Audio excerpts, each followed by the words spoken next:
Hello students, today we are going to talk about chapter 10, The Sermon at Banaras from the book First Flight. This chapter has been taken from Betty Rensa Value and Voices, a college reader, was published in 1975. This story is related to Lord Buddha. Dear students, जैसा कि नाम से clear है ये the Sarman eight Banaras. Sarman का मतलब होता है उपदेश, एट बनारस और बनारस जगह का नाम है, यानी बनारस में जो उपदेश दिए उससे रिलेटेड ये कहानी है. Let us start the story. Gautam Buddha 563 BC 4 to 483 BC, यानी गौतम बुद्ध का जो लाइफ स्पैन था वो 563 BC का मतलब बिफोर क्राइस्ट से है, तो बिफोर क्राइस्ट और 483 before Christ. Began life as a prince, उन्होंने एक राजकुमार के रूप में अपना जीवन शुरू किया. नेम्ड सिद्धार्थ गौतम, जिनका नाम सिद्धार्थ गौतम था, यानी भगवान बुद्ध का जो नाम था बचपन में वो सिद्धार्थ गौतम था. इन नॉर्दर्न इंडिया, और वो उनका राज्य जो है नॉर्दर्न इंडिया यानी उत्तर भारत में था. एट 12 वर्ष की उम्र में ही वॉज सेंट, उनको भेजा गया था अवे फॉर स्कूलिंग, अपने राज्य से दूर स्कूलिंग के लिए यानी शिक्षा ग्रहण करने के लिए. In the Hindu sacred scriptures, Hindu sacred scriptures का मतलब हो गया जो हिंदू धर्म के जो पवित्र ग्रंथ थे उनका अध्ययन करने के लिए उनको 12 वर्ष की उम्र में, जैसा कि पुराने ज़माने में गुरुकुल में राजकुमारों को भेजा जाता था शिक्षा ग्रहण करने के लिए, वैसे ही उनके साथ में वो हुआ. एंड 4 years लेटर, और 4 वर्ष बाद ही रिटर्न, वो वापस आए home to marry a princess, और फिर जो जब वो वापस आए तो उन्होंने एक राजकुमारी से शादी कर ली, यानी उनकी शादी हो गई. दे हैड अ सन, उनका एक पुत्र था. And lived for 10 years as befitted royalty, यानी कि 10 वर्षों तक वह राजकुमार के रूप में अपना जीवन बिताते रहे. बिफिटेड रॉयल्टी का मतलब होता है पूरे शाही सम्मान के साथ वो राजकुमार के रूप में उन्होंने अपना जीवन बिताया. At about the age of 25 वर्ष की उम्र में द प्रिंस यानी राजकुमार heretofore shielded from the sufferings of the world, यानी जब राजकुमार 25 वर्ष के थे तो उनको जो है संसार की जो समस्याएं थीं उनसे उनका सामना हुआ. यानी वो तो राजकुमार थे लेकिन उन्हें जो है लोगों के कष्ट देखकर बहुत दुख हुआ. यहाँ पर हेयरटोफोर का मतलब होता है तब से पहले, यानी उससे पहले जो उन्होंने कष्ट देखे थे लोगों के. शील्डेड मतलब रक्षा करने के लिए, यानी उन्होंने लोगों की रक्षा करने के लिए निश्चय किया. संसार में जो दुख थे उनसे लोगों की रक्षा करने का निश्चय किया. While out hunting chanced upon a sick man, जब वो शिकार के लिए बाहर गए थे तो अचानक उनको एक बीमार आदमी मिला. देन एन एजेड मैन, फिर एक बूढ़ा आदमी. देन अ फ्यूनरल प्रोसेसन, फिर एक शव यात्रा मिली. फ्यूनरल प्रोसेसन से मतलब है शव यात्रा से, जब कोई मर जाता है तो उसको जलाने के लिए या गंगा में प्रवाहित करने के लिए ले जाते हैं. And finally a monk begging for arms, और फिर अंत में जो है उनको एक साधु दिखाई दिया जो कि भिक्षा मांग रहा था. मॉन्क का मतलब साधु से है और आर्म्स का मतलब भिक्षा से है. These sights so moved him, इन दृश्यों को देखकर वो इतने द्रवित हुए यानी दुखी हुए. मूव्ड का मतलब दुखी होने से है. हिम दैट, यानी इन दृश्यों ने उन्हें बहुत दुखी किया. That he at once went out into the world, और तुरंत वो जो है संसार में बाहर आ गए, यानी अपना राजसी जो सुख सुविधाएं थी उनको छोड़ दिया उन्होंने.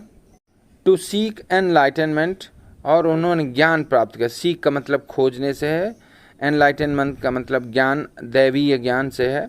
Concerning the sorrows he had witness, यानी जिन वजहों से लोगों को दुख हो रहा था उससे कैसे छुटकारा पाया जाए इसका ज्ञान प्राप्त करने के लिए वो अपने सारे सुख सुविधाएं, राजसी जो सुख सुविधाएं होती थी उनको छोड़कर सांसारिक जीवन में आ गए, यानी कि तपस्या करने के लिए बाहर आ गए.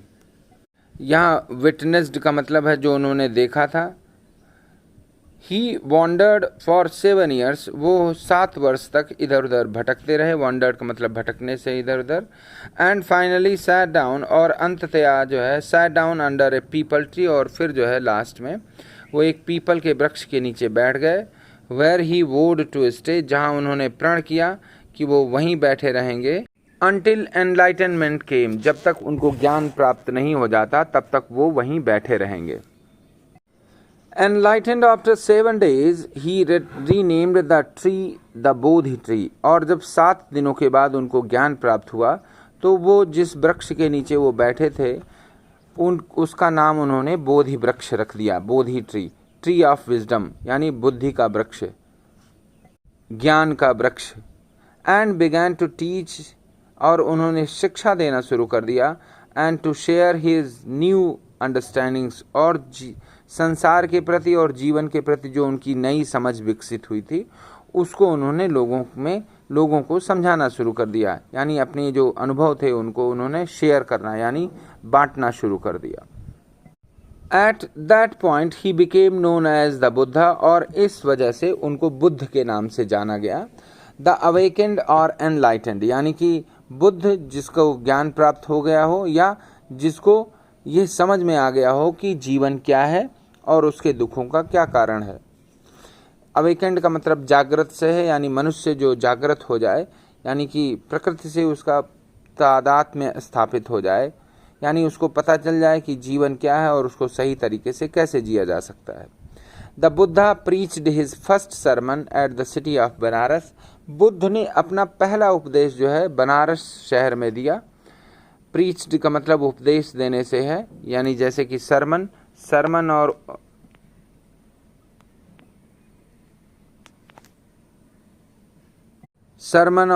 प्रीच्ड जो दोनों एक सिनोनिम हो सकते हैं, यानी सिनोनिम हैं. Most holy of the dipping places on the river Ganges, यानी गंगा नदी के किनारे जो सब तीर्थ बसे हुए थे उनमें से सबसे पवित्र शहर था बनारस. यहाँ द मोस्ट हॉली, सबसे ज़्यादा पवित्र, ऑफ द डिपिंग प्लेसेस, यानी जो जहाँ पर गंगा स्नान के लिए लोग आते थे, जिन गंगा के किनारे जो शहर बसे हुए थे जहाँ पर लोग स्नान करने के लिए आते थे, बनारस उन सब में से सबसे पवित्र था. That sermon has been preserved and is given here, उस उपदेश को सुरक्षित रखा गया है और उसी उपदेश को इस पाठ में बताया गया है, यानी इस लेसन में बताया गया है. It reflects the Buddha's wisdom, यह बुद्ध के ज्ञान को बताता है. About one inscrutable kind of suffering, यानी एक ऐसी सफरिंग यानी कष्ट, सफरिंग का मतलब कष्ट से, एक ऐसा कष्ट जिसको हम रोक नहीं सकते, यानी जिसको हम समझ नहीं सकते. इनस्क्रूटेबल का मतलब है समझ नहीं सकते कि वह क्यों होता है या उसको रोका नहीं जा सकता. यानी मृत्यु एक ऐसा कष्ट है जिससे लोग डरते हैं, भयभीत होते हैं, जो लोग नहीं चाहते, यानी कोई भी नहीं चाहता कि वो मृत्यु को प्राप्त हो. लेकिन इसके लिए बुद्ध ने जो है एक नया ज्ञान दिया और वही ज्ञान जो है इस लेसन में बताया गया है. Kisa Gautami had an only son, किसा गौतमी, ये जो कहानी है किसा गौतमी की, उसको एक ही पुत्र था यानी अकेला पुत्र था. एंड ही डाइड, और वह मर गया. In her grief she carried the dead child to all her neighbours, और दुख की अवस्था में, ग्रीफ का मतलब दुख से है, she carried the dead child यानी वो मृत शरीर जो बच्चे का था उसको जो है लेकर के सभी पड़ोसियों के पास गई. आस्किंग देम फॉर मेडिसिन, यानी उसके लिए जो है वो दवा मांग रही थी. मेडिसिन का मतलब दवा से, यानी कि ऐसी दवा मिल जाए जिससे उसका बच्चा जीवित हो जाए.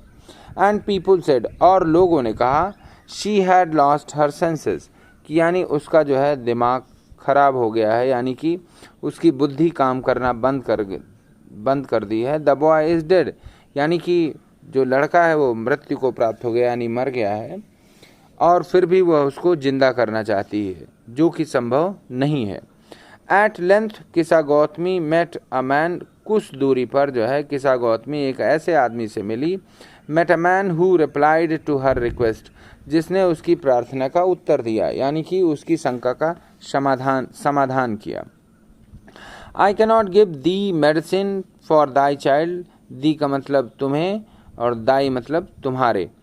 I cannot give thee medicine, मैं तुम्हें दवा नहीं दे सकता, यानी औषधि नहीं दे सकता, for thy child मानी तुम्हारे पुत्र के लिए, but I know a physician who can, लेकिन मैं एक ऐसे वैद्य को जानता हूँ, फिजिशियन का मतलब यहाँ वैद्य या डॉक्टर से है, जो कर सकता है। And the girl said pray tell me, फिर उस लड़की ने यानी किसा गौतमी ने कहा प्लीज़ मुझे बताइए, प्रे का मतलब यहाँ प्लीज़ से है। सर हु इज़ इट, कौन है वह। एंड द मैन रिप्लाइड, और उस आदमी ने उत्तर दिया, गो टू शाक्य मुनि the Buddha.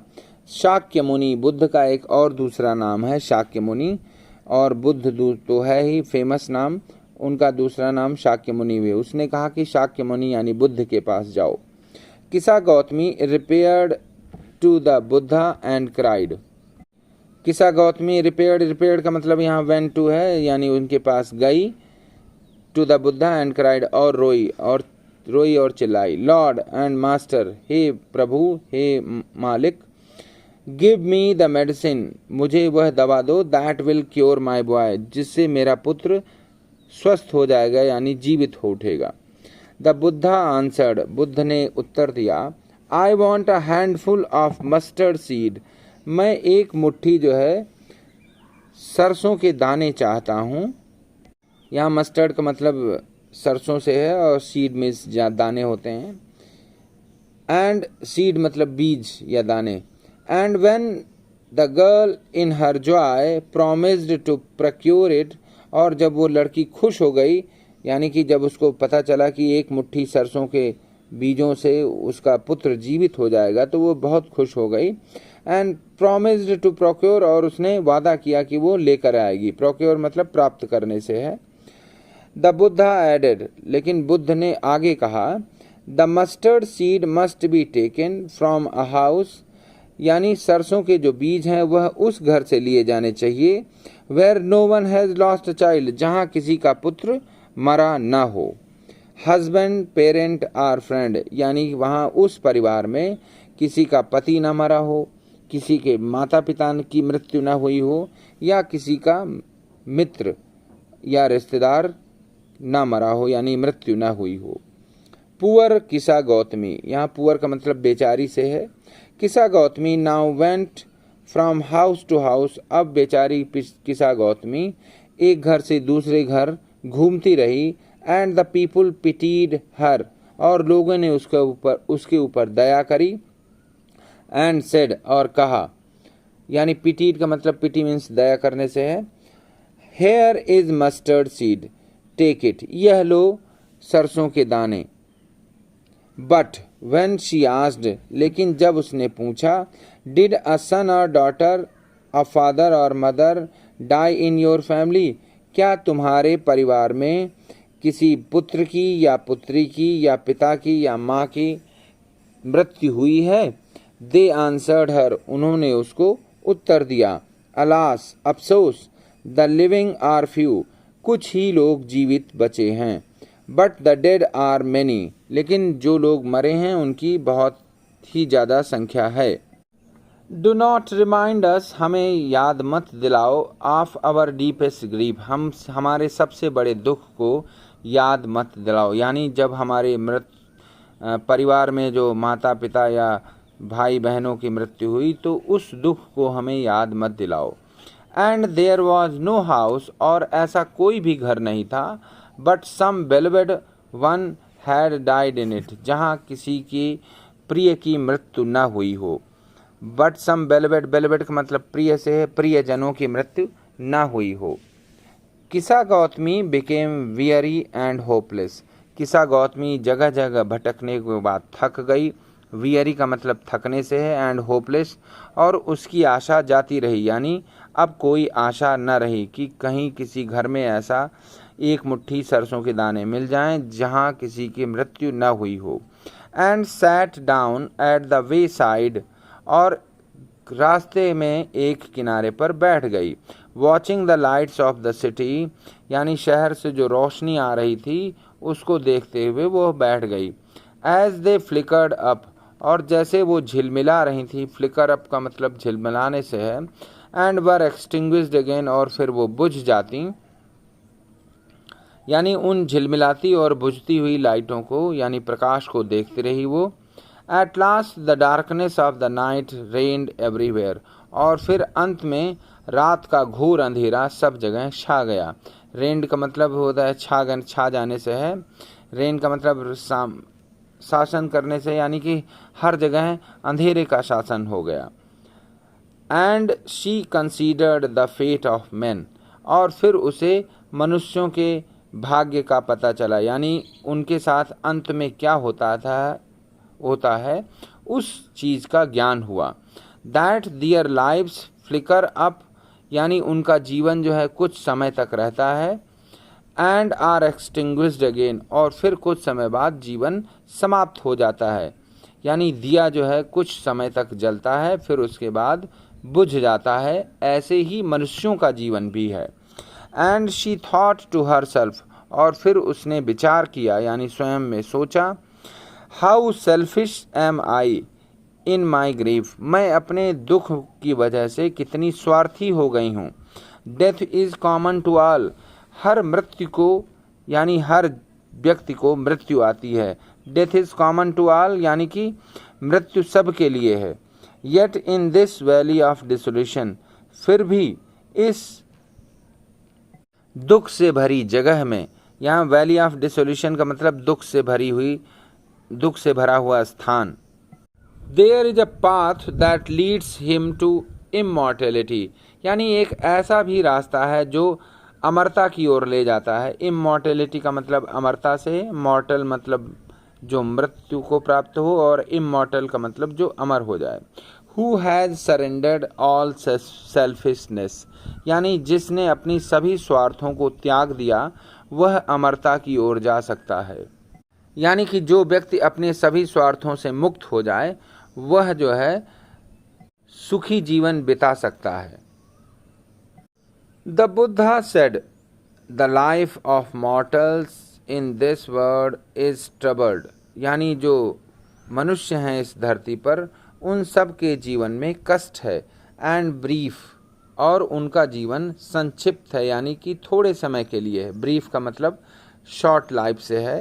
And combined with pen, और दुखों से भरा हुआ है, यानी इस संक्षिप्त जीवन में यानी कम समय के जीवन में तमाम कष्ट हैं मनुष्य के जीवन में। For there is not any means by which those that have been born can avoid dying, यानी कि ऐसा कोई तरीका नहीं है, मीन्स का मतलब तरीके से या साधन से, बाय विच जिसके द्वारा, those that have been born यानी जिन्होंने इस धरती पर जन्म लिया है, can avoid dying यानी वो मृत्यु से बच सकें। After reaching old age there is death, यानी व्यक्ति का शरीर बूढ़ा होने के बाद उसकी मृत्यु निश्चित है। Of such a nature are living beings, ऐसे ही सभी जीवित प्राणियों की नियति है, यानी सभी जीवित व्यक्तियों का मरना तय है। As ripe fruits are rare early in danger of falling, जैसे पके हुए फल को गिरने का डर रहता है, यानी गिरने का खतरा रहता है, यानी पेड़ से लगा हुआ नहीं रह सकता वह। So mortals when born are always in danger of death, और उसी तरह जो है जो जीवित व्यक्ति हैं इस धरती पर जिन्होंने जन्म लिया है उनको हमेशा मृत्यु का खतरा रहता है। एज ऑल अर्दन वेसल्स, जैसे कि सभी मिट्टी के जो बर्तन हैं, अर्दन का मतलब मिट्टी से है, वेसल्स मीन्स बर्तनों से है। मेड बाय द पॉटर, जो कुम्हार बनाता है, एंड इन बीइंग ब्रोकन, यानी उनका अंत टूटने के साथ ही हो जाता है, यानी टूट कर वो नष्ट हो जाते हैं। So is the life of mortals, वैसे ही सभी जीवित व्यक्तियों की नियति है। बोथ यंग एंड एडल्ट, सभी, चाहे वो युवा हों चाहे बड़े हों। Both those who are fools, दोनों, चाहे वो मूर्ख हो, and those who are wise, या कोई बुद्धिमान हो। All fall into the power of death, सभी को मृत्यु के सामने झुकना है, यानी सबकी मृत्यु निश्चित है, यानी मृत्यु से कोई जीत नहीं सकता। All are subject to death, सबकी मृत्यु निश्चित है। सब्जेक्ट टू डेथ का मतलब मृत्यु निश्चित होने से है। Of those who overcome bye death depart from life, और जिन व्यक्तियों की मृत्यु हो जाती है वह इस जीवन से मुक्ति पा जाते हैं, यानी इस धरती से चले जाते हैं। A father can not save his son, एक पिता अपने पुत्र को नहीं बचा सकता। नॉर किन्समैन दियर रिलेशंस, न रिश्तेदार अपने रिश्तेदारों को बचा सकते हैं। मार्क, ध्यान दो, while relatives are looking on, जब रिश्तेदार देख रहे हों, एंड लेमेंटिंग डीपली, और अपना गहरा दुख व्यक्त कर रहे हों।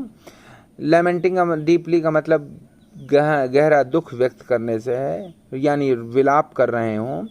One by one mortals are carried off, एक के बाद एक व्यक्ति यानी मनुष्य जो है मृत्यु को प्राप्त होता है। कैरीड ऑफ का मतलब हो गया मृत्यु को प्राप्त होता है। लाइक एन ऑक्स, जैसे कि एक बैल, यहाँ ऑक्स का मतलब बैल से है। That is led to the slaughter, जो कि मारने के लिए ले जाया जाता है। स्लॉटर का मतलब वध से, यानी कि कोई बैल जो है जिसको मार करके उसकी खाल निकाली जाती है, यानी उसको मृत्यु दे दी जाती है।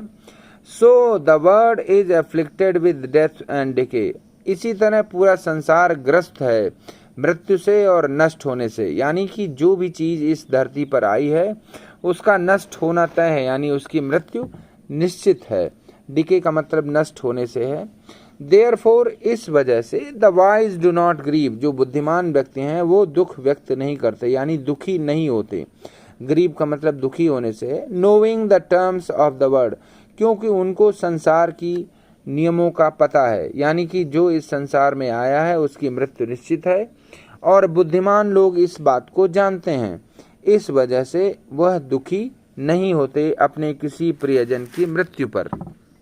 Not from weeping nor from grieving will anyone obtain peace of mind, न तो विलाप करने से, रोने से, या nor from grieving या दुख व्यक्त करने से किसी को मानसिक शांति प्राप्त नहीं होगी। obtain का मतलब प्राप्त करने से है, जैसे procure एक वर्ड आया था, किसा गौतमी ने क्या था, promised to procure, यानी वो प्राप्त कर लेगी सरसों के दाने। उसी तरह ऑब्टेन का मतलब प्राप्त करने से, यानी किसी को मानसिक शांति नहीं मिलेगी अगर वह दुख व्यक्त करेगा यानी रोएगा। ऑन द कॉन्ट्रेरी, इसके विपरीत, his pain will be greater, उसका दुख बढ़ जाएगा, कष्ट बढ़ जाएगा। And his body will suffer, और उसके शरीर को कष्ट होगा। He will make himself sick and pale, यानी जो मनुष्य हमेशा दुख में रहेगा वह अपने को बीमार कर लेगा और उसका स्वास्थ्य जो है गिर जाएगा। पेल का मतलब शरीर पीला दिखने लगेगा, यानी स्वास्थ्य खराब हो जाएगा। Yet the dead are not saved by his lamentation, फिर भी जो व्यक्ति जो मर गए हैं उनको बचाया नहीं जा सकता किसी के विलाप के द्वारा। किसी के रोने से जो है किसी व्यक्ति की मृत्यु जो है टाली नहीं जा सकती। ही हु सीक्स पीस, जिसको शांति की जरूरत है, यानी जो शांति की खोज में है, should draw out the arrow of lamentation, यानी उसको जो विलाप का जो तीर है उसके हृदय पर लगा हुआ है उसको बाहर निकालना होगा, यानी दुख का जो घाव है उसको भरना होगा, यानी कि मृत्यु की वजह से जो दुख हो जाता है उसको हटाना होगा, यानी उसको भूलना होगा। एंड कंप्लेंट, और कंप्लेन यानी शिकायत नहीं करनी होगी। एंड ग्रीफ, और दुख नहीं व्यक्त करना है, यानी अगर मनुष्य शांति चाहता है तो उसे शिकायत नहीं करनी, दुख व्यक्त नहीं करना है, या रोना नहीं है। ही who has drawn out the arrow, जिन्होंने अपने दुख का जो तीर है, एरो का मतलब यहाँ तीर से, यानी कि हृदय पर जब हमारे कोई प्रियजन चला जाता है तो हमारे दिल जो है हृदय दुख से भर जाता है, यानी कि उसको हटाना है, उस दुख को भूलना है, उस दुख का शिकार नहीं होना है। He who has drawn out the arrow, यानी जिस व्यक्ति ने उस दुख को हटा दिया यानी भूल गया।